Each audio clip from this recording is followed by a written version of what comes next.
di era post-truth ini, semua informasi itu cepat diterima oleh mereka, tapi mereka itu menerimanya dan dicocokkannya dengan pikiran mereka. Dengan pikiran mereka, misalkan mereka mikir begini, loh, wah ini postingannya sesuai dengan kata hati saya dukung, saya akan ikut gitu. Dan lebih percaya itu daripada aslinya. Iya. Kalau saya lihat itu hal yang lumrah ketika ada kemarahan dengan statement seperti itu, karena mereka sebagai anggota dewan itu harusnya membicarakan atau berbicara dengan santun dan beretika. Kalau tidak bisa ngomong baik kan lebih baik diam gitu kan. Inilah contoh dampak negatifnya ketika dia tidak bisa menjaga lisannya. Adanya kayak tadi ya keresahan, kemudian ketika pemerintah melakukan mengeluarkan kebijakan kemudian banyak yang protes dan lain sebagainya, itu apa berarti di negara kita itu ruang dialog antara pemerintah dengan masyarakat dengan akademisi itu sebenarnya kurang Pak di sini. Itu apakah beliau-beliau yang terhormat itu, para dewan itu apakah memang belum bisa mewakili rakyatnya atau bagaimana? Belum bisa mewakili dengan baik ya. Sehingga harus turun ke jalan demo, kemudian kok sampai marahnya itu sampai di luar batas, terus timbul anarkis, itu gimana? Juga menyayangkan juga kan kita kan Mas Anies, sampai ada pembakaran dan lain sebagainya. Itu kan hampir setiap kota itu yang ada demo tuh hampir rata-rata itu ada bakar-bakar tuh Mas. Kalau bakar-bakar daging buat makan bareng enggak apa-apa ya. Itu enak.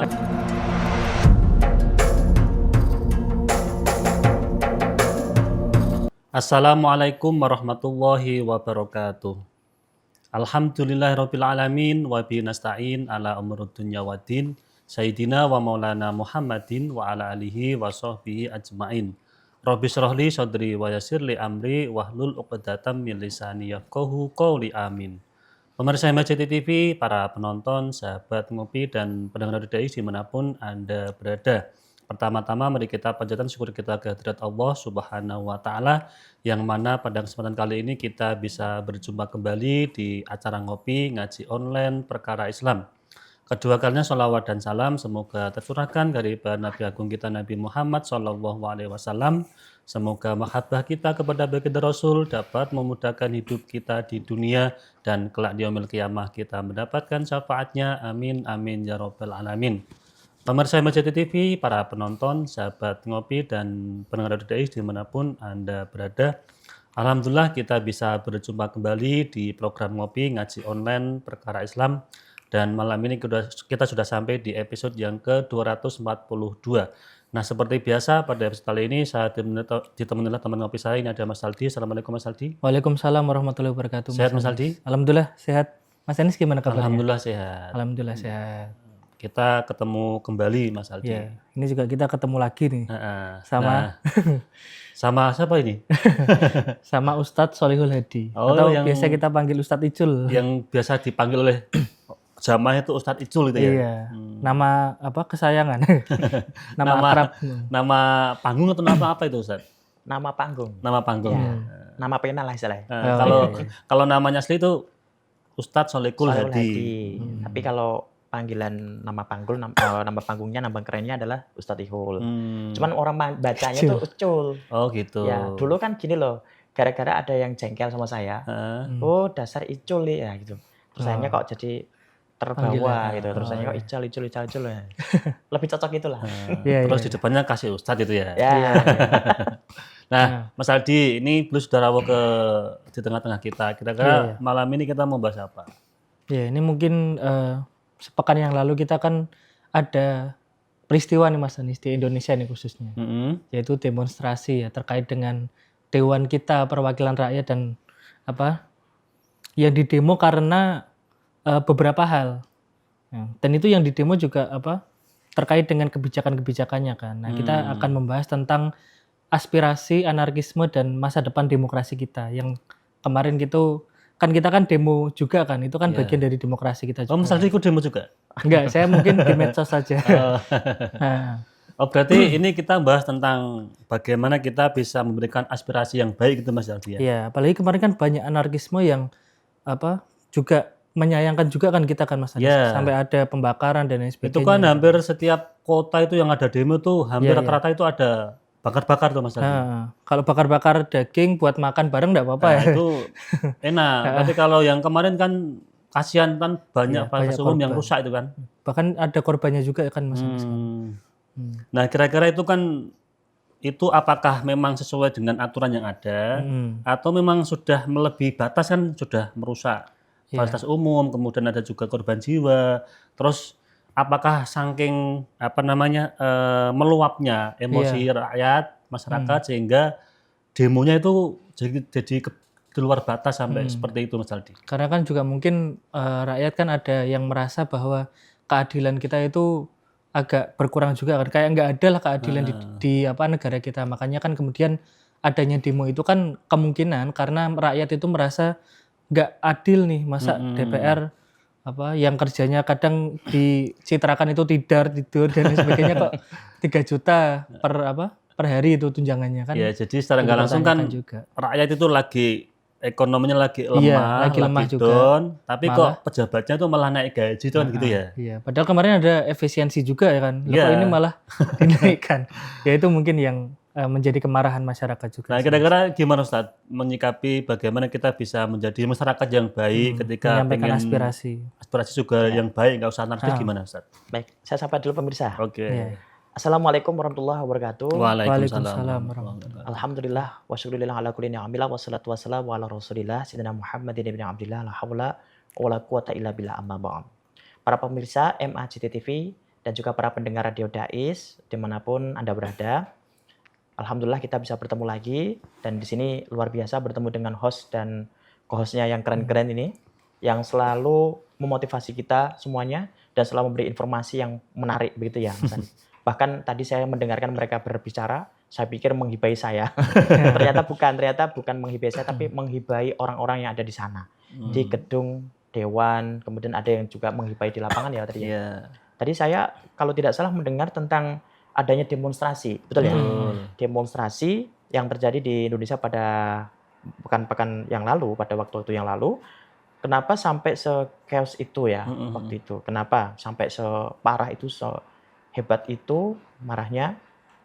Kenapa masyarakat sampai menggunakan cara yang mungkin kurang begitu etik ya di dalam melakukan demonstrasi, bahkan menyampaikan aspirasinya pun juga kurang begitu santun. Awalnya itu baik Ustaz. Awalnya baik, tapi ternyata tiba-tiba menjadi anarkis. Nah, jadi ini anarkis ya, bukan anarkisme ya, anarkis ya. Kalau anarkisme itu berarti menolak yang namanya tata negara, terus kemudian juga menolak adanya otoritas tertentu, sehingga di dalam sebuah lingkungan atau negara itu dikatakan ini tidak boleh ada yang menguasai. Saya harus melaksanakan dengan secara horizontal, semuanya setara, tidak ada pemerintahan gitu kan. Sehingga saya mengatakan itu. Tapi ini terjadi bukan anarkisme tapi anarkis, yaitu melakukan kekerasan kepada wilayahnya atau kepada tempat di mana dia melakukan demo. Nah, ini kan kalau kita melihat di media sosial ataupun berita-berita elektronik ya, kemudian di media elektronik ataupun media cetak dan sebagainya, bahkan yang paling sangat cepat itu adalah di media sosial, entah itu media TikTok ataupun Instagram, Facebook dan lain sebagainya, yang sudah familiar dimiliki oleh seluruh masyarakat Indonesia. Dan di situ ada informasi satu yang kemudian diikuti oleh seluruh lapisan masyarakat. Misalkan ada tujuan, ayo kita pergi ke sana, ke titik A, nanti semuanya datang ke titik A. Begitu cepat sekali, karena apalagi ini kan di era post-truth ini, semua informasi itu cepat diterima oleh mereka, tapi mereka itu menerimanya dan dicocokkannya dengan pikiran mereka. Dengan pikiran mereka, misalkan mereka mikir begini, loh, wah ini postingannya sesuai dengan kata hati saya dukung, saya akan ikut gitu.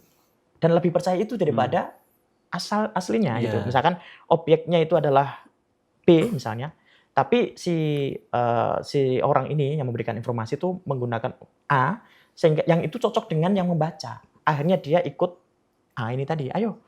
Nah ternyata ini demo yang terjadi di Jakarta besar-besaran adalah karena yang pertama dipicu oleh adanya kesalahpahaman. Kesalahpahaman masyarakat memahami berita di media, kalau saya lihat itu adanya tari-tarian ya kalau nggak salah itu waktu naik gaji DPR. Oh yang sedang paripurna itu ada. Paripurna di mana di situ ada Pak Presiden juga, dia senyum-senyum gitu kan. Tapi terus kemudian loh kok naik gaji per hari, hitungannya kalau di rata-rata per harinya itu bisa 3 juta. Terus ada celetukan dari salah satu anggota dewan yang mengatakan begini, itu kecil, 3 juta kecil itu per hari.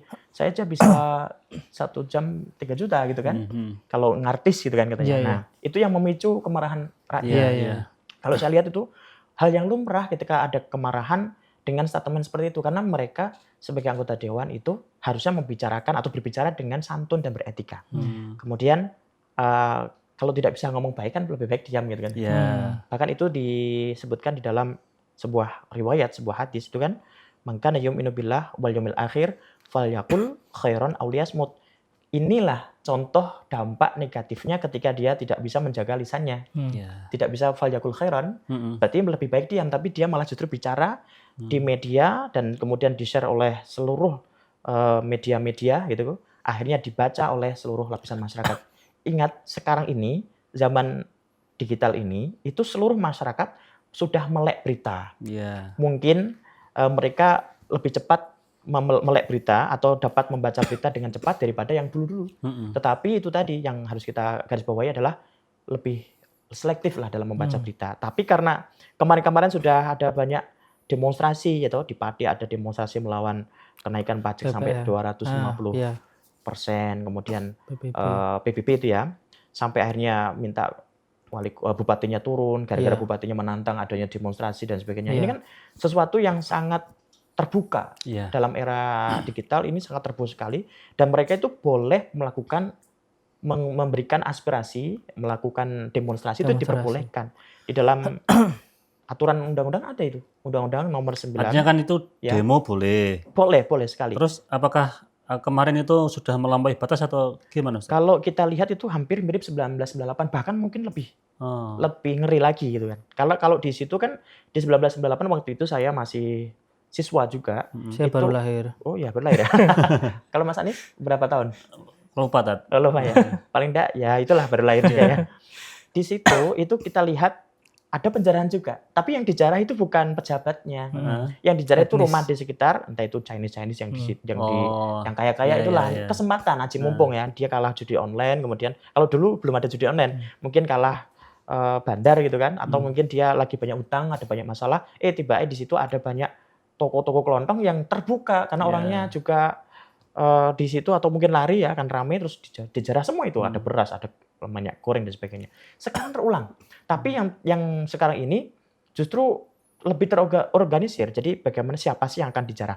Yaitu artis-artis yang notabene adalah yang paling kontroversial ketika menyampaikan statement-statementnya. Ada yang bilang dalam tanda kutip TL apa itu sampai akhirnya masyarakat itu, loh kok kita dianggap sebagai manusia yang terbodoh gitu. Akhirnya mereka marah gitu. Mereka marah. Sekali lagi, marah itu tidak akan menyelesaikan masalah.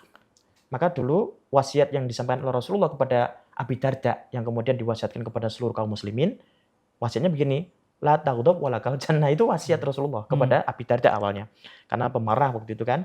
Nah, kenapa kok sampai semarah ini ya akhirnya merusak semua kondisi yang ada di sekitarnya, yaitu termasuk membakar kendaraan yang tidak bersalah, kemudian sampai itu anarkis ya yang dilakukan oleh masyarakat karena kekecewaan mereka terhadap pemerintahan.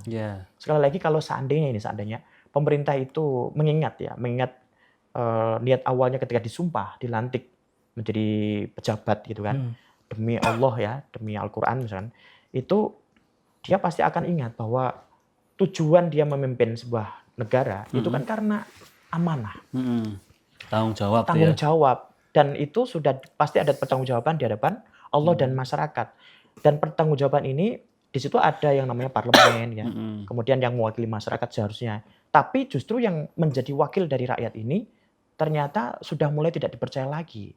Katanya malah mulai ini ya, mengambil sebanyak-banyaknya apa yang bukan haknya itu. Bukan haknya. Sampai akhirnya gini, kemarin kan mungkin itu modalnya belum balik Tat. Ya, kalau kita itu mungkin sudah rahasia umum ya. Karena pencalonan itu pasti banyak yang dikeluarkan. Nyatanya juga di daerah-daerah Demak atau gimana itu kan pasti ini ada calon DPR yang datang, dia siap ngasih apa gitu kan.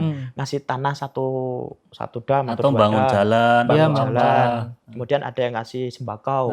Itu kan pasti uangnya keluar. Nah, kemudian apakah mereka itu ingin mengembalikan modal itu akan agar secepatnya bisa kembali atau gimana? Ya itu wallahu alam. Tapi itu yang tahu adalah mereka yang nyusun. Iya. Karena undang-undang mereka yang bikin, kemudian anggaran mereka yang menentukan, termasuk anggaran untuk MBG kemarin ya sampai ratusan triliun, sampai mengurangi beberapa anggaran pendidikan dan sebagainya. Itu kan bagian dari anggaran aturan-aturan yang diatur sendiri atau yang ditata sendiri oleh anggota dewan. Termasuk yang tadi kayaknya ada dengaran kata-kata adil-adil itu ya. Ya, Siapa tadi bilang? artinya kan kata Mas Aldi kan itu nggak adil. Masyarakat di bawah lagi ekonominya Kesulitan. lemah, lagi down. Iya. Tapi kok di atas malah joget-joget tadi, Nah, terus betul. naik gaji. Seandainya ini ya pemerintah itu mau kembali kepada kepada agama lagi ya, maka mereka akan paham bahwasanya prinsip pertama kali dalam memimpin sebuah wilayah atau negara itu adalah keadilan. Seperti di dalam Pancasila kan ada toh keadilan sosial sila kelima, keadilan sosial bagi seluruh rakyat Indonesia. Ini adalah manifestasi dari sila pertama, ketuhanan yang Maha Esa. Ketuhanan yang Maha Esa itu menurut Ismail Roji Al-Faruqi ya, dia mengatakan begini, bahwa ketauhidan atau keesaan Allah Subhanahu wa taala itu meniscayakan kepada kita, kepada para pemimpin ya, untuk bisa menjadikan sebuah kesatuan dalam etika, kemudian sosial dan juga politik. Karena ini pilar utama itu keadilan. Kalau sudah sampai mengingat Allah, ya, Allah Subhanahu wa taala, zat pencipta alam semesta, kemudian Rob semesta alam, Robbil alamin, maka dia akan tahu, oh, saya itu termasuk hambanya Allah. Berarti ketika mempunyai tanggung jawab ini, berarti saya harus berprinsip kepada keadilan. Berarti harus adil terhadap tanggung jawabnya itu ya. Adil terhadap tanggung jawabnya. Pak, mungkin saya perlu bertanya juga tentang keadilan itu. Karena terkadang ada yang mengartikan keadilan itu sebagai kita itu mendapat bagian yang sama. Gampangannya kalau misal kita bagi-bagi roti, rotinya sama. Rotinya sama. Sebenarnya itu keadilan itu apakah seperti itu, Pak? Karena kan mungkin orang punya kapasitasnya beda-beda lah, punya kemampuannya yang beda-beda. Apakah kemudian keadilan itu, misal Mas Anies sebagai seorang akademisi itu, mungkin apakah sama kemudian posisinya dengan orang yang mungkin bekerja sebagai kebersihan atau apa gitu misalnya? Itu gimana? Sesuai dengan beban kerjanya, tanggung jawabnya, dan kemudian bidang posisinya itu kan berdasarkan beban kerja. Kalau dia sebagai pimpinan kayak direktur, itu kan jelas beban kerjanya lebih banyak, tanggung jawabnya tuh kepada semuanya. Tapi kalau karyawan yang paling bawah ya, employee yang paling bawah misalnya, itu kan bebannya di situ aja. Misalkan bersih-bersih ya bersih-bersih toh. Kalau kotor ya hanya ditindak, ini kurang bersih, ya itu aja. Tapi kalau sampai ke atasnya, misalnya manajer misalnya, itu kan yang dikelola bagaimana kepemimpinannya, bagaimana gaji ke mereka, bagaimana dia mendistribusikannya, kemudian laporannya ke atasan gimana. Lebih rumit dan lebih jelimet. Nah, termasuk gini, kalau dalam rumah tangga misalnya, itu ada anak, kakak, adik, dan sebagainya. Itu kalau adiknya dikasih uang saku 10.000, kakaknya juga sama. Padahal kakaknya sudah SMA. Jangkauannya lebih luas. Itu nggak adil. Itu malah nggak adil. Nggak adil. Karena posisinya beda-beda. Posisinya kebutuhannya berbeda. Jadi kalau yang gede itu kan bisa karena dia harus fotokopi tugas, dia harus sewa rental misalnya, harus ngetik di rental itu. Kan perutnya juga sudah mulai gede. Makanya banyak jenisnya. Lah yang kecil dia hanya jajan ya jajan-jajan di kantinnya itu. Tapi sangunya atau uang sakunya itu sama dengan kakaknya. Ini jelas tidak adil. Artinya keadilan itu berdasarkan disejajarkan dengan beban kerjanya ataupun kebutuhannya yang berbeda. Makanya ada kata-kata selain adil juga kita harus bijaksana itu bijaksana. Oke, berarti kalau tadi Pak terkait dengan gaji para pejabat kita. Betul. Nah, itu kan terkesan sangat fantastis kan nilainya kan. Terkadang kita kalau lihat wah ngeri ya gajinya gitu kan. Nah, apakah kemudian itu termasuk adil? Kita bilang tadi kan tanggung jawab sebagai seorang dewan atau mungkin sebagai seorang pejabat pemerintahan itu kan pasti besar karena mengurusi berbagai masalah masyarakat juga, masalah rakyat. Nah, harusnya kan kalau masyarakat berpikir adil karena dia punya tanggung jawab itu. Terus kenapa kok di situ ada masyarakat kemudian marah dengan adanya itulah, dengan adanya kenaikan gaji dan sebagainya. Apakah sebenarnya itu ada misal ya pejabat itu nggak menjalankannya dengan baik atau gimana mungkin? Kalau melihat kita melihat masyarakat kemudian melihat pemerintah ya, itu kan beberapa hal memang kurang transparan. Jadi pemerintah itu kurang transparan, misalkan kayak mendirikan MBK nanti bagaimana, terus kemudian Oh iya, oke. ya kan, terus kemudian nanti Berarti karena kenaikan pajak transparansi nggak itu ya? juga diumumkan Iya. secara umum. Oh, oke. Tiba-tiba mak jegagi, mak bendunduk, naik 200%, naik 250%. Oke. Ini kan yang membuat mereka agak kaget loh. NJOP ini kok mundaknya kok sampai Tinggi. semahal ini, kok tinggi ini gitu kan. NJOP tahu ya, mesti nilai tanah itu loh. Iya, Iya. Sehingga pajaknya berapa kan ditentukan dengan dari Oke. NJOP-nya. Kan juga ada beberapa kebijakan yang menurut saya itu nggak masuk akal, Tat. Misalkan contoh, ada tanah berapa tahun nggak diurus, Disita nanti negara. diambil alih negara. Oke. Ya itu memang sempat ada berita itu, tapi setelah diluruskan ini sudah nggak diteruskan ya. Termasuk PT apa tadi? PT ATK. PT ATK itu juga sama. Itu juga kemarin Yang sempat rekening memblokir semua blokir. rekening. Alasannya karena banyak kerancuan atau mungkin dianggap rekening bodong bahaya gitu kan. Nah, Nanti mungkin kalau ada potensi untuk potensi untuk korupsi itu ya. korupsi. tadi ya, Karena kemarin pencucian kan uang. gini, sempat ada banyak dari pejabat ataupun pemain dalam bisnis ya yang kemudian ditangkap oleh KPK karena ada banyak kasus korupsi ya. Bahkan nilainya itu spektakuler ya, sekitar ya ratusan triliun. Ada yang masalah tambang, kemudian ada juga yang malah minyak ya, Pertamina. Bahkan Pertamina yang dulu pernah terjadi tapi nggak pernah diusut oleh pemerintah, ini diusut semuanya. Nah dari situlah kemudian PT ATK itu memblokir semua rekening dalam rangka untuk itu. Tapi ternyata itu sudah dianulir ya karena meresahkan memang. Jadi termasuk ustadz terkenal kita yaitu Ustadz Dasat itu kan pernah itu sampai bilang loh uang saya untuk masjid malah diblokir. Nah itu kan karena kebijakan-kebijakan yang error menurut saya ya. Mungkin Artinya bukan kan, menurut saya tapi semuanya orang. Artinya kan itu kan kebijakan yang menurut saya itu mungkin ada gunanya, tapi kan jangan terus dibiarkan semua itu loh. Tapi berarti gini Pak, adanya kayak tadi ya keresahan, kemudian ketika pemerintah mengeluarkan kebijakan kemudian banyak yang protes dan lain sebagainya, itu apa berarti di negara kita itu ruang dialog antara pemerintah dengan masyarakat, dengan akademisi itu sebenarnya kurang Pak di sini? Ya, sebetulnya kalau kurang bukan ya, karena dialog itu sudah dibuka umum, dibuka secara lebar-lebar lewat media. Termasuk kan pemerintah punya media yang namanya Sekretariat Negara itu ya. Itu kan diumumkan secara umum. Terus kemudian sidang MPR ataupun sidang DPR itu bisa disaksikan oleh masyarakat ya. Termasuk pengadilan itu pun juga bisa disaksikan. Terkadang kasus-kasus yang viral itu di live streaming ya oleh beberapa media lokal, TV lokal itu. Sampai akhirnya masyarakat bisa mengetahui dan bisa mengikuti seri Bawesri gitu. Jadi seri-serinya bisa diketahui. Jadi sebetulnya ruang publik, ruang dialog terhadap publik antara pemerintah dan publik itu sudah terbuka.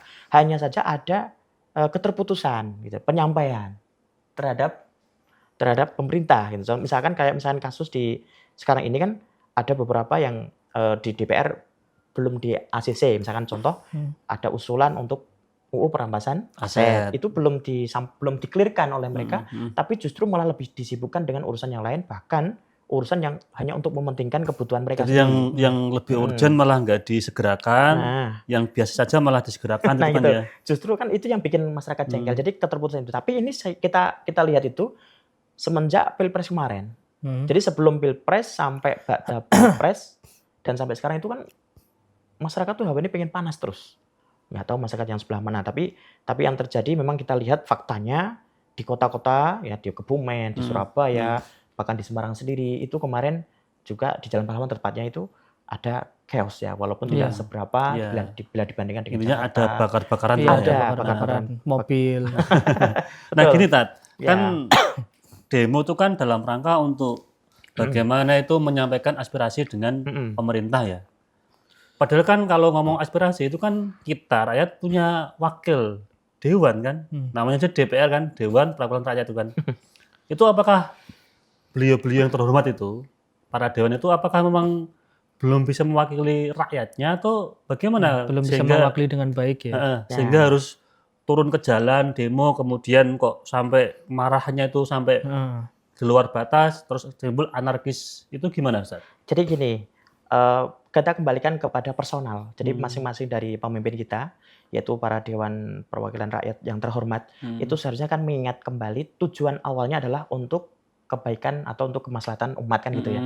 Bahkan kalau saya mengatakan ini ada krisis tasawuf di dalam krisis rohani ya di dalam kepemerintahan, terutama di Dewan Perwakilan Rakyat. Kenapa? Karena rata-rata mereka itu kalau sudah menjadi Dewan Perwakilan Rakyat itu lupa. Ya. Tujuan saya itu apa? Bahkan saya berkampanye waktu mencalonkan diri itu kan Jadi kan pernah jadi DPR. nggak, mesti ini kan mereka yang bilang gitu. Mencalonkan diri kepada mereka, kepada masyarakat itu kan gini. Nanti usulan-usulan kalian akan saya tampung demi kebaikan kalian semua kan Nanti gitu. kalau saya jadi Nanti kalau saya jadi saya akan begini gitu. Ternyata setelah jadi enggak gitu. Soalnya mereka mungkin berpikir ulang, loh uang saya habis banyak gitu. Terus gimana ini? Harus bisa mengembalikan kan itu, kembali modal. Nah, kelupaan itulah yang membuat masyarakat itu mulai atau mungkin ada artinya misalkan contoh Mas Aldi jadi anggota dewan kan. Ya. Dia kan punya idealisme yang kuat kan. Ya, betul. Tapi karena minoritas di dalam masuk mayoritas, kan akhirnya kan nggak bisa untuk membuat sistem yang baik itu loh. Nah, itu dia. Kalau ada beberapa, kalau kita lihat kan di media itu banyak anggota dewan yang pas waktu juga dia pada diam. Bahkan ada yang gede-gede, geleng-geleng kepala ini mungkin ngapain seperti anak kecil gitu. Nah, tapi yang membuat masyarakat emosi itu ya karena lihat itu di sini sedang susah, kondisi sedang panas, ekonomi sedang memburuk di kalangan bawah gitu kan. Banyak PHK, bahkan kemarin Sritek juga mem-PHK ribuan karyawan. Sampai akhirnya bosnya ditangkap gitu kan. Kan sekarang banyak pengangguran saat. Banyak pengangguran dan kemudian kemarin waktu kampanye akan menciptakan jutaan lapangan pekerjaan tapi ternyata belum diberikan dan sebagainya. Akhirnya inilah yang membuat para rakyat atau masyarakat ini merasa seolah-olah ini kok nggak sesuai dengan ekspektasi saya waktu milih presiden. Terus kemudian gini, kesulitan pemerintah kalau saya lihat itu dari kapasitas bonus demografi. Bonus demografi kita kan banyak sekali. Oke. Masyarakat yang umur produktif tuh sekarang kan banyak. Dan ternyata saking banyak itu banyak juga yang belum ditampung di dalam dunia kerja. Dan disitulah akhirnya kan perut yang berbicara. Jika perut terasa lapar maka dia akan marah. Kan begitu, dia akan marah. Terjadilah. Jadi waktu kemarin ada perampasan, bukan perampasan aset ya, tapi penjarahan di tempat-tempat orang-orang kaya itu, mereka senang main-main gitu. Dan tapi ironis karena gini, yang ikut merampas atau yang ikut penjara itu anak-anak kecil juga. Terus kemudian semua barang diambil, ada celana diambil, semua ludes itu kalau saya lihat itu. Ada barang-barang mahal juga ya. Ada branded gitu ya, yang harganya puluhan juta gitu. Lah itu gimana? Karena itu ya kekecewaan mereka itu. Tapi ingat, demonstrasi seperti ini itu tidak boleh dinormalisasi gitu. Oke, gini Tat. Saya kan pengen apa ya? Pengen ketemu titik temunya ini kan ya. Kan masyarakat tadi marah dengan kondisi yang ada, lagi nganggur, lagi nggak ada kerjaan. Sampai kok pejabatnya itu malah poya-poya macam-macam lah. Kan wajar Tat ketika demo kemudian aspirasinya kok nggak dihiraukan oleh pemerintah kemudian bergerak lebih keras lagi gitu loh. Dengan tadi mungkin merusak fasilitas umum kan. Jadi begini, sebetulnya demonstrasi itu kan memang ada ketentuannya. Demonstrasi itu kalau tidak salah itu ada di dalam Undang-Undang Nomor 9 Tahun 1998. 1998 waktu itu nomor 9 ya undang-undangnya, itu ada bab 3. Bab 3 itu tentang hak dan kewajiban para pendemo atau para masyarakat yang mengeluarkan aspirasinya gitu, pendapat di depan umum gitu. Karena itu sesuai enggak? Artinya mungkin bisa jadi Mas Aldi ya. Hak kewajibannya nggak terpenuhi sehingga meluas menjadi anarkis tadi. Ya mungkin nanti kita bahas ya bagaimana sih sebetulnya masyarakat udah paham belum gitu. Ketika mereka punya hak untuk bisa berargumentasi atau berpendapat di depan umum, itu apakah ada undang-undangnya? Ada. Nanti kita bahas itu. Tapi sebelum dijawab dulu, gitu. Kita akan jeda iklan yang melewat dulu.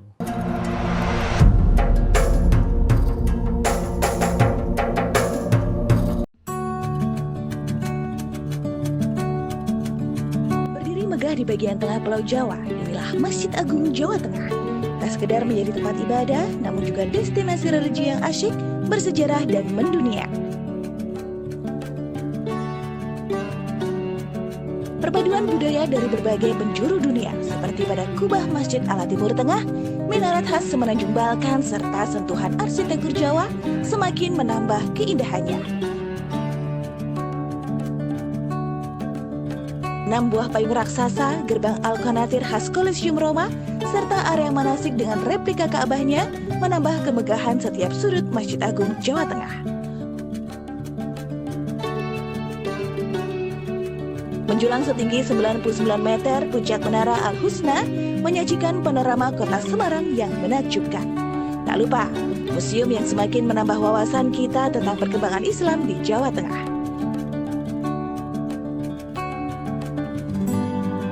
Nikmati keseruan wisata pemancingan dan agrowisata dengan kebun kurma, melon, ubi, dan bawang merah.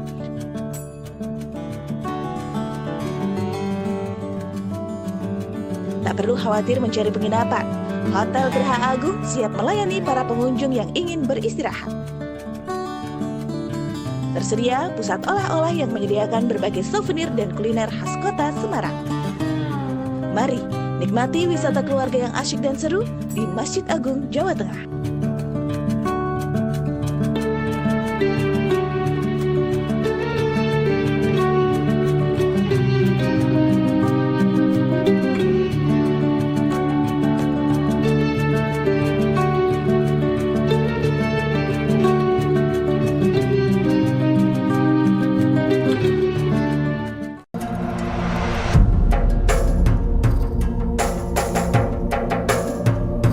Pemirsa Majati TV, para penonton, sahabat ngopi, dan pendengar Radio Dai dimanapun Anda berada, kita kembali lagi di acara ngopi ngaji online perkara Islam. Ini bersama Ustadz Solikul Hadi atau Ustadz Icul dan Mas Aldi. Ustadz, Ya. kita bicara tentang demo. Ini kan sangat menarik ini. Ya, Menarik betul. karena banyak hal yang harus kita kupas. Walaupun juga kita menyayangkan karena banyak fasilitas umum yang rusak itu. Nah, demo itu kan mereka ada tuntutannya, Tat. Nah, mungkin karena tuntutannya nggak terkawal dengan baik sehingga terjadi kemarahan, kemudian anarkis terjadi itu loh. Ya. Kan harusnya kan misalkan nih, kalau misalkan saya jadi pemerintah atau jadi anggota dewan kan, itu tak ambil perwakilan berapa orang, kemudian tak masukkan ke dalam gedung, kita mediasi. Biar nanti apa tuntutan mereka itu kita bisa memfasilitasi itu loh. Dan carikan solusi itu loh. Lah, apakah kemarin nggak seperti itu, Tat? Kemarin kita melihat tidak ada seperti itu ya. Kalau kita lihat nggak ada ya. Beberapa ada yang Beberapa menemui mungkin. ada menemui itu dah. Cuman kan ya karena ada beberapa yang harus diselesaikan di hari itu juga. Jadi tuntutan masyarakat itu sekarang harus sedang sanyet gitu. Pokoknya sekarang RUU perampasan aset harus segera disahkan. Sekarang gitu kan nggak bisa begitu. Karena gini, Tat, mohon maaf, saya Ya. bukannya membela, artinya kan saya sebagai rakyat biasa tuh loh. Itu kan melihat ada Ya, banyak betul. kebijakan yang sebenarnya itu sudah mengendap lama, tapi nggak diputuskan Nggak oleh disahkan gitu kan. gitu loh. Itu yang Makanya jadi bilangnya harus sekarang juga lah kan mengumpulkan mereka juga. Mereka sementara mereka nggak mungkin datang ke DPR. Kenapa? Karena di jalan tuh udah dipenuhi masyarakat, Ya. penuhi pendemo gitu kan. Dan ingat bahwa demo itu boleh. Jadi warga itu yang menyampaikan pendapatnya di depan umum atau di muka umum itu punya hak, diantaranya adalah menyampaikan pikirannya secara bebas. Kemudian dia juga mendapatkan perlindungan hukum. Ya, Jadi para ya. pendemo itu jelas. Jadi kayak aparat misalnya kok sampai melukai, bahkan sampai membuat memukul mutu dengan cara yang anarkis ya, itu tidak diperkenankan karena kan itu memang dilindungi oleh hukum. Cuman di dalam hal ini para pendemo juga punya kewajiban, yaitu menjaga ketertiban umum. Jadi salah satunya memberikan kebebasan juga atau menghargai kebebasan orang lain juga ketika memberikan jawaban. Jadi tidak boleh saling memaksakan. Dari situ mungkin ada beberapa hal yang di antara mereka yang tidak membaca literasi itu. Padahal kalau seandainya kita mau berdialog dengan baik atau dengan kepala dingin, tidak dengan emosional, aman kok gitu negara. Tapi Ya, kan artinya kan ini gini. sudah terlanjur ya, sudah terlanjur. Bahkan sampai ada yang terbakar, ada yang wafat juga kemarin. Dan ini kan sangat mencemaskan gitu dan sangat memprihatinkan. Semuanya pasti merasa menyesal gitu. Ada yang meninggal dunia dan ternyata yang mengakibatkan kematian itu adalah barakuda yang dimiliki oleh salah satu aparat kita, yaitu Brimob. Dan ini juga tambah emosi lagi. Lah ini terus semakin tambah berat, banyak besar kan, lagi. setiap kota itu ada demo semua kan gara-gara itu Bahkan kan. kantor polsek dan sebagainya dibakar. Di Kebumen juga ada kebakaran juga. Akhirnya kan di Jogja juga sempat ada kemarin, terus akhirnya Sultan kemudian turun. Ini gimana? Apakah diperbolehkan?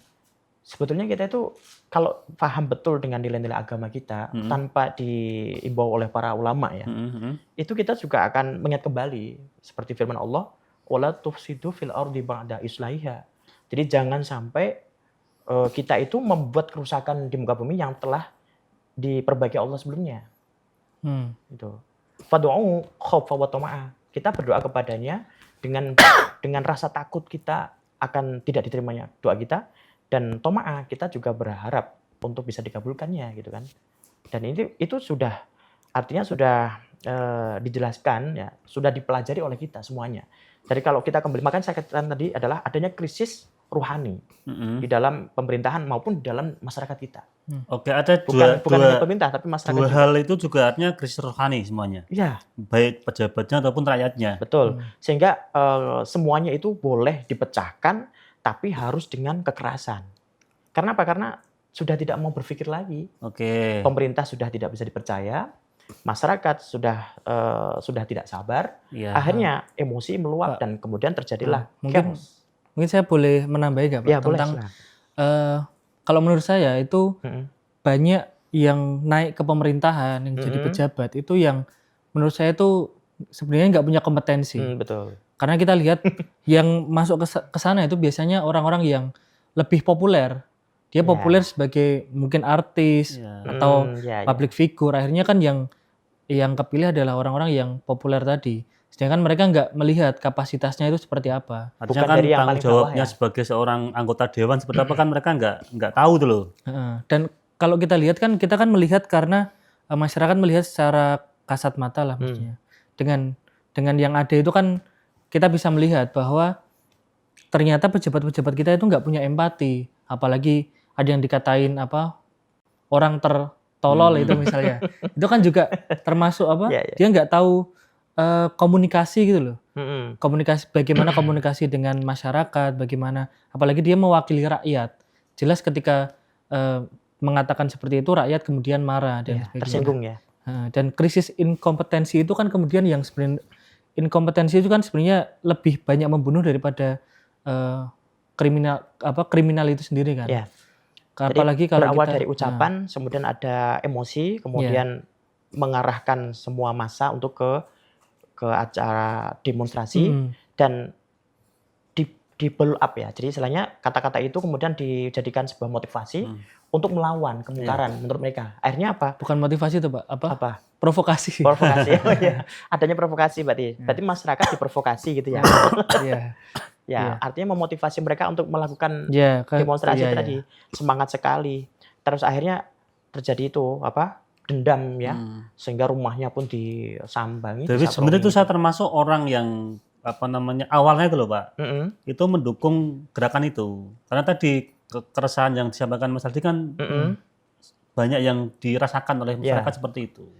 Tapi kalau misalkan sudah mencapai anarkis, banyak pembakaran di mana-mana, terus sampai ada korban jiwa, fasilitas umum juga rusak, itu juga saya nggak terima. Artinya nggak menerima itu. Jadi kalau menurut saya tadi yang demonstrasi itu ya yang sampai kemudian ada yang kalau menurut saya itu ada yang memang murni buat menyampaikan aspirasi. Tapi ada yang ditumpangi. Ada yang ditumpangi. Entah itu ya. Jadi gini, dibayar atau gimana. ketika melakukan demonstrasi, asal mereka tahu apa itu yang dimaksud dengan demonstrasi yang sudah dilindungi undang-undang, dia akan melakukan sesuai dengan koridor. Tapi kan nggak semuanya tahu Tapi, itu. tapi gini, artinya Pak. begini, jadi kalau kita lihat kemarin itu ternyata tidak semuanya dari kalangan mahasiswa karena memang mengatasnamakan rakyat ya. Iya. Tapi mereka usianya itu di bawah 20-an. Iya. Kalau kita lihat dari raut mukanya, loh ini usianya kok baru sekolah-sekolah. Makanya kemarin diimbau seluruh anak-anak SMK, SMA itu tidak ada PJJ tapi disuruh berangkat aktif. Untuk turun ke jalan. Supaya tidak di kelas, supaya tidak keluar untuk demo. Tapi anak-anak yang untuk SD itu disuruh istirahat di rumah. Kenapa kan nggak mungkin anak demo. Tapi kemarin waktu penjarahan itu ada anak usia SD. Dan ini kalau kita lihat dari berita yang ada itu sudah melakukan penjarahan dan sebagainya, ini sudah tidak dibenarkan. Menurut undang-undang hukum kita ataupun menurut agama kita.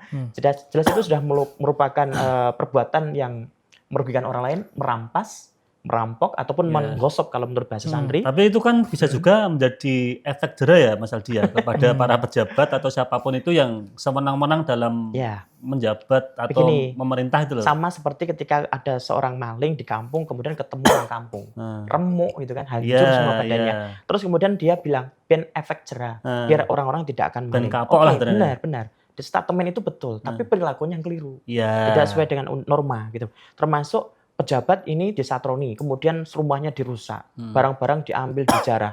Ini biar mereka itu pejabat-pejabat biar kapok, biar tidak diulang lagi kejahatan yang sama. Tapi ini caranya yang tidak benar. Kenapa? Karena itu sama dengan pencurian. Wasariku itu faqta'u aydiyahuma. Kecuali dijarah dan dikasihkan ke negara lagi untuk tidak. Nah ini kan kita kemarin tidak loh. Saya malah berpikir begini kemarin, sempat khusnudon. Atau jangan-jangan setelah dijarah kemudian dijadikan satu di dalam sebuah gudang, kemudian dikasih label, ini rumahnya siapa gitu kan. Kemudian satu lagi di gudang, ini rumahnya siapa. Tapi kayaknya enggak ada kayak gitu ya. Ya diambil masing-masing. Pribadi ya, bahkan ada yang transparan ya. Videonya tuh betul-betul buka-bukaan begitu. Ketika setelah bawa kasur itu kan, ada yang nawar, ini berapa itu jual. Akhirnya dijual berapa? Wah, ini kan tawar-menawar. Hasil jarahan tadi dijual. Gitu. Kan ini sama dengan pencurian. Dari hukum, makanya kemarin Pak Prabowo sempat marah kan. Marahnya gimana? Pokoknya yang melakukan tindak anarkis ini termasuk pidana, harus dituntas gitu, harus kalau demo silakan dilindungi undang-undang, tapi dengan cara yang baik kan itu. Kalau misalnya saya lihat kronologi yang jauh tadi, ada beberapa kasus korupsi yang ditangkap oleh pemerintah atau oleh KPK ya. Kemudian jumlahnya yang tidak main-main ya, sampai ratusan triliun. Bahkan ini tidak pernah tersentuh di presiden sebelumnya. Betul. Ini kan kemudian terjadi chaos dan sebagainya. Ini kan kalau orang-orang secara umum akan memandang bahwa jangan-jangan gitu kan. Jangan-jangan ada sedikit suudon gitu. Jangan-jangan ada dalang di situ. Ya ada udang di balik batu kan. Supaya tujuannya adalah menjatuhkan pemerintah. Bukan sekedar DPR malah, tapi ke pemerintahnya. Oke, berarti kan ini kalau tadi berbicara kan yang terjadi penjarahan, kemudian pembakaran itu kan sebenarnya kan ada narasi yang disebarkan berulang-ulang, Pak. Kalau saya lihat di media sosial itu banyak narasi-narasi yang memang mengarah kepada penjarahan, kemudian pembakaran dan sebagainya, bahkan sampai suruh mengepung di bandara dan sebagainya. Itu kan sebenarnya ada narasi yang berulang-ulang disampaikan, bahkan sama orang di sekitar saya itu ada yang mendukung dengan adanya seperti itu, karena dia merasa puas dengan pembakaran apa tadi, gedung DPR dan sebagainya, dan juga penjarahan. Padahal kan kalau kita kembali lagi di agama kita kan juga penjarahan kayak gitu kan nggak diperbolehkan kan. Mungkin apakah mereka mikirnya juga gini Pak, logikanya ini mungkin cara berpikir mereka itu ini dari rakyat, ya kembali lagi ke rakyat. Ini kan itu logika yang sering itu saya sepakat gini. Kata-katanya benar. Dari rakyat berarti oleh rakyat. Kan begini tak? Kembali kepada lagi rakyat. misal daripada uangnya itu dikorupsi. Kan mending dibuat memperbaiki tadi yang saya itu.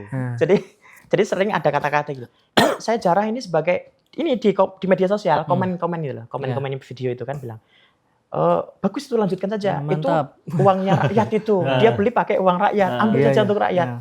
Kan mengompor-ngompori namanya. Jadi itu bisa dikatakan namimah, betul ya? Ya artinya kan kalau itu iya ada provokasi itu ya. Ada provokasi ke media itu kan.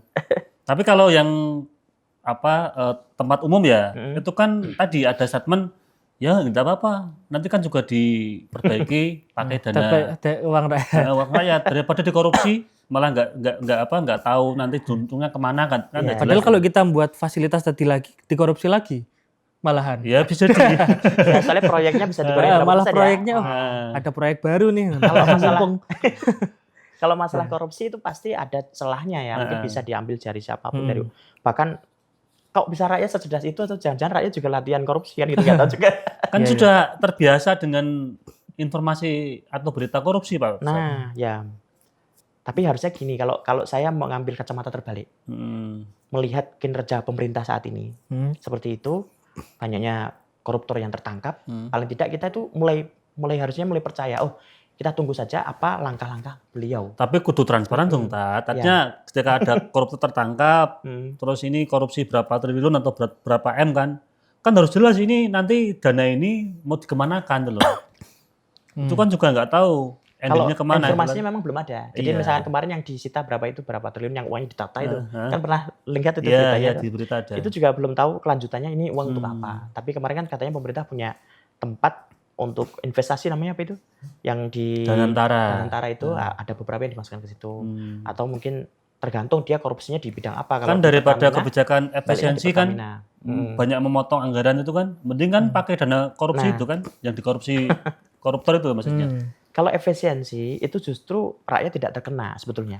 Efisiensi itu lebih banyak ke ke aparat, kemudian ke kantor Dinas-dinas gitu ya. dinas itu efisiensi dalam rapat dikurangi, dinas luar dikurangi. Tapi kalau masyarakat enggak, nyatanya mereka juga kemarin dapat BLT dan sebagainya. Kan Nah. artinya biar pejabat itu tidak korupsi di dinasnya masing-masing gara-gara ada efisiensi itu loh maksudnya. Termasuk kemarin ada yang Kementerian HAM itu ya, Nah, minta banyak tapi ternyata dapatnya sedikit, terus kecewa dan sebagainya. Itu kan tujuan pemerintah supaya anggaran itu tepat gitu loh. ya. Nah, masyarakat nggak ada dampaknya sebetulnya. Cuman kemarin yang paling kentara itu di dalam dunia kerja, banyak di antara mereka karena demografinya besar, banyak yang lulusan-lulusan baru yang belum bekerja, itu yang akhirnya protes. Ya. Harusnya Oke, tadi, pemerintah membuat lapangan pekerjaan. Itu tentang lulusan-lulusan baru dan sebagainya, Pak. Pak, di sistem kita, terutama di pemerintahan atau mungkin bahkan di perusahaan-perusahaan itu kan terkadang nggak memperhatikan yang namanya meritokrasi. Yang Betul. orang ditempatkan sesuai dengan kompetensinya. Terkadang orang itu ditempatkan karena dia keluarga, Orang atau dalam lah ya. orang dalam, atau mungkin dia itu pinter lah cari muka, tapi nggak memperhatikan kompetensinya. Itu kan kemudian yang terjadi juga ketika di pemerintahan itu, di para pejabat kan juga naik karena itu juga kan. Karena satu partai, Nggak, tim ses misalnya gitu kan, tapi nggak ada kompetensi gitu kan. Yeah. Makanya kemarin ada kementerian yang lulak-lulak gitu. Ya, banyak bisa juga kan kerja. yang sampai dia bangga dengan IPK berapa tuh 2, itu kan itu kan agak aneh juga kan, kok kayak gitu dibanggain. Terus banyaklah komentar-komentar yang Iya, sebenarnya iya. tuh nggak mencerminkan orang dengan Bahkan kompetensi nilainya rata-rata tinggi. ijazahnya 6, tapi Iya. sekarang jadi orang kaya gitu kan. Ya kalau orang kaya nggak nganu lah, maksudnya Oh iya. sampai ke pejabat itu sebenarnya Pejabat. Kan gimana? menjabat itu kan membawai sebuah hal yang itu harus ada spesifikasi khusus kan Pak. Itu kan kalau misalkan hanya sebatas yang penting orang dalam masuk kan nanti nggak bisa punya kerja. duit atau mungkin gimana, Kan pengusaha. repot itu. Betul.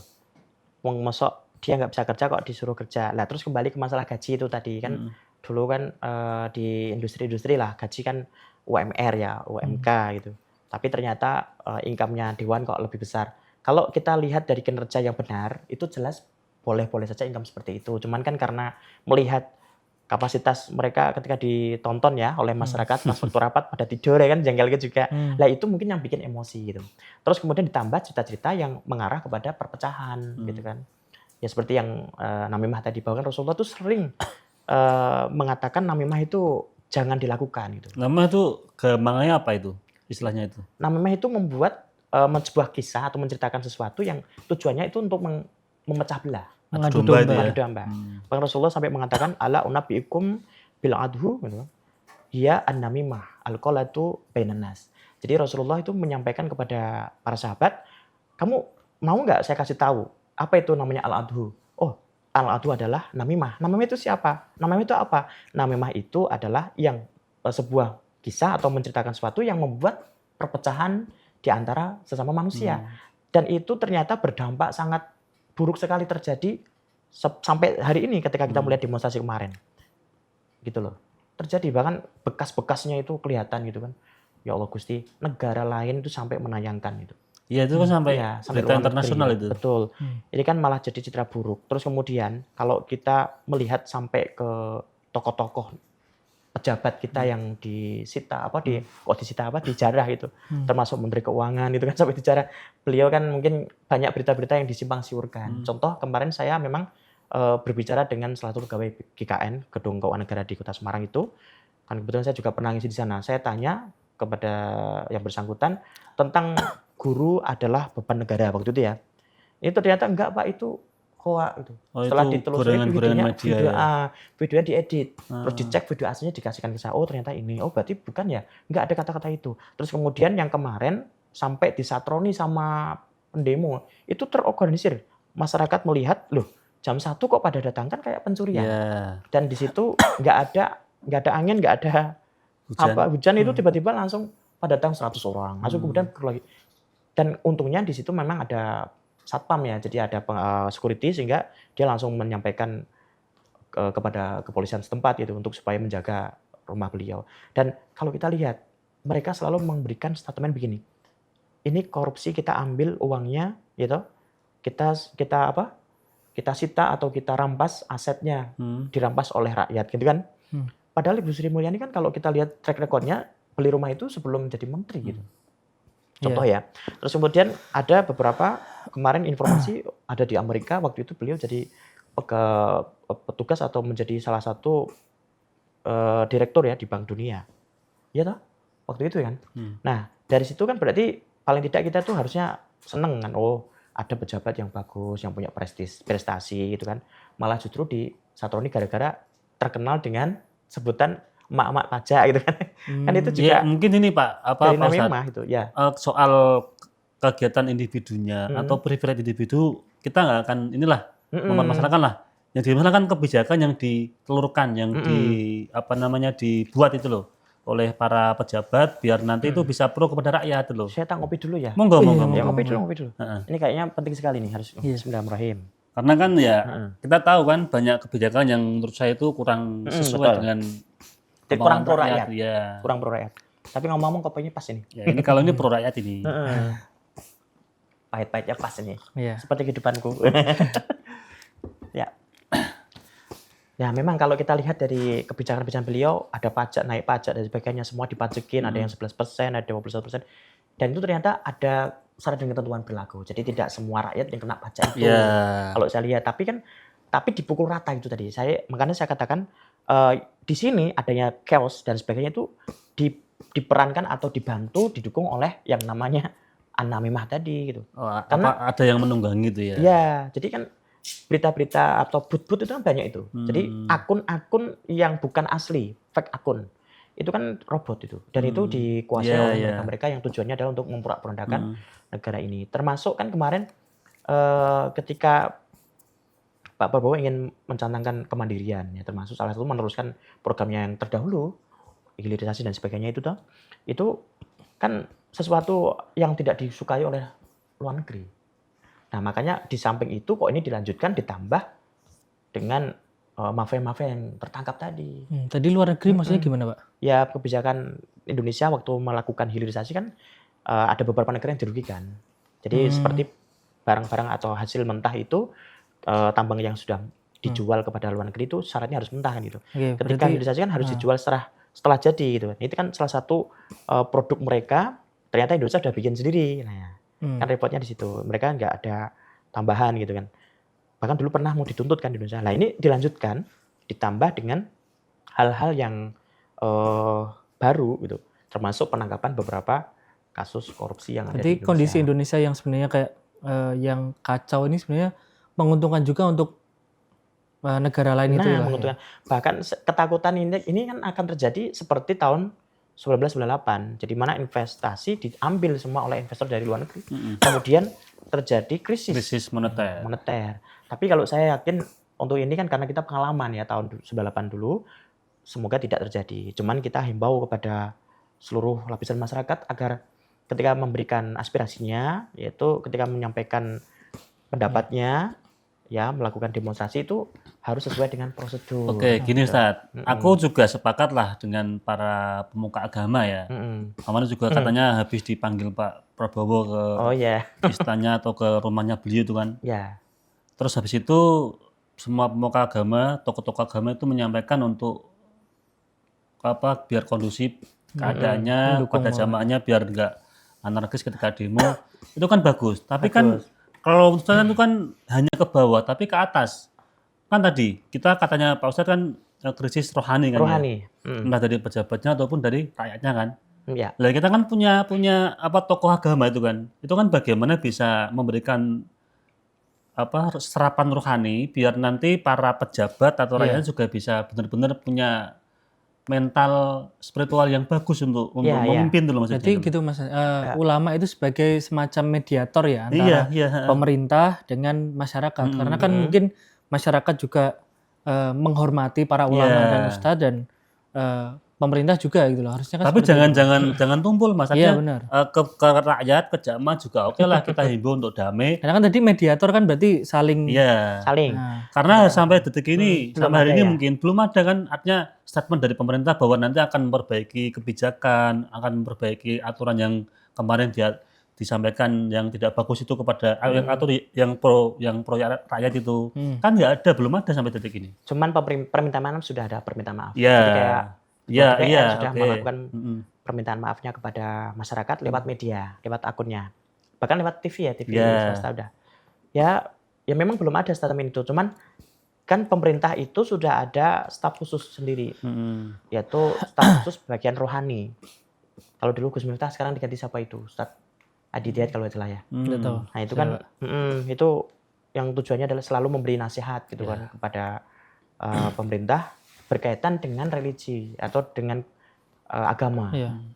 Nah makanya kan tadi seperti yang disampaikan oleh Ismail Roji Al-Faruqi itu kalau diikuti artinya itu kan sebuah saran ya, sebuah ketauhidan itu kalau kita punya tauhid, seorang pemerintah itu Islam, walaupun negaranya bukan negara Islam, Ya. tapi komitmen hatinya itu sebagai pemimpin Islam. Artinya selalu terpaut kepada Allah. Allah, kemudian dia selalu ingat ya siapa sih yang menjalankan ini semua Allah.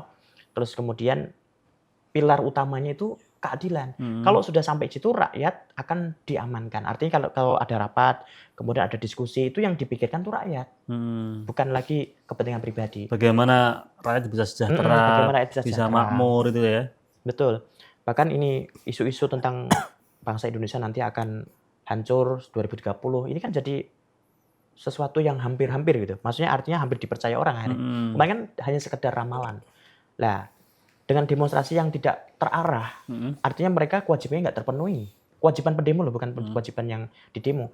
Tidak terpenuhi artinya ketika harus menjaga keamanan dan stabilitas umum, kemudian dia juga harus menjaga kesatuan dan persatuan bangsa.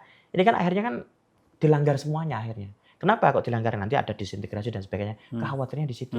Karena terlalu banyak chaos ini. Nah, maka dari itu kita kembalikan ke moralitas kita.